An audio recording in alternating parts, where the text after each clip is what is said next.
ಸ್ಟೇಜ್ಗೆ interest ಇದೆ. Few ಇಯರ್ಸ್ನಲ್ಲಿ ಗೊತ್ತಾಗುತ್ತೆ, ಲೈಫ್ನಲ್ಲಿ ಆಸಕ್ತಿ ಬರುತ್ತೆ. ತುಂಬ ಜನ ಮಾಡಬಾರ್ದೆಲ್ಲ ಮಾಡಿಬಿಟ್ಟು ಜೀವನದಲ್ಲಿ ಆಸಕ್ತಿ ಕಳ್ಕೊಂಡ್ಬಿಡ್ತಾರೆ.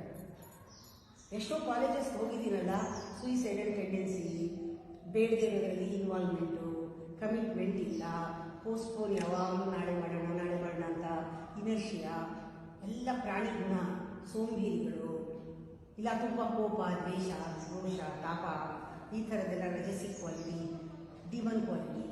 ಹ್ಯುಮ್ಯಾನಿಟಿ ಇಲ್ಲವೇ ಇಲ್ಲ. ದೈವತ್ವ ಎಲ್ಲೆಲ್ಲಿ ಬಂತು? ನಾನು ಹೋಗಿ ನೋಡ್ತೀನಲ್ಲ, ಎಷ್ಟೊಂದು ಕ್ವಶನ್ಸ್ ಬರ್ತಾ ಇರ್ತಲ್ಲ ನನಗೆ.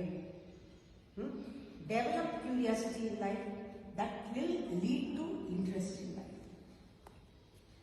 ಇಂಟ್ರೆಸ್ಟ್ ಬಂದ ತಕ್ಷಣ ನೀವು ಪಾರ್ಟಿಸಿಪೇಟ್. ಇವಾಗ ಇದ್ದೀರಾ, ಇವಾಗ ನಿಮಗೆ ನಾನು ಮಾತಾಡ್ತಾ ಇದ್ದರೆ ಏನೋ ಒಂಚೂರು ಕ್ಯೂರಿಯಾಸಿಟಿ ಬಂತು. Who is this lady? ಅವರಾಗವ್ರೆ ನಮ್ಮನ್ನು ಕರ್ಕೊಂಡು ಬುದ್ಧಿ ಹೇಳ್ತಾ ಇರಲ್ಲ, ನಮಗೇನು ಬೇಕಾಗಿರಲಿಲ್ವಲ್ಲ ಅನಿಸ್ಬೋದು. ಯಾಕೆಂದರೆ ಈಗಿನ ಟ್ರೆಂಡೇ ಹಂಗಿದೆ. Nobody wants to take advice. Everybody wants to give. You are not ready to listen. That is how your mindset is. Because you are exposed so much meaninglessly to the society. ಬೇಕಾದ ಯಾವುದೂ ಇಲ್ಲ.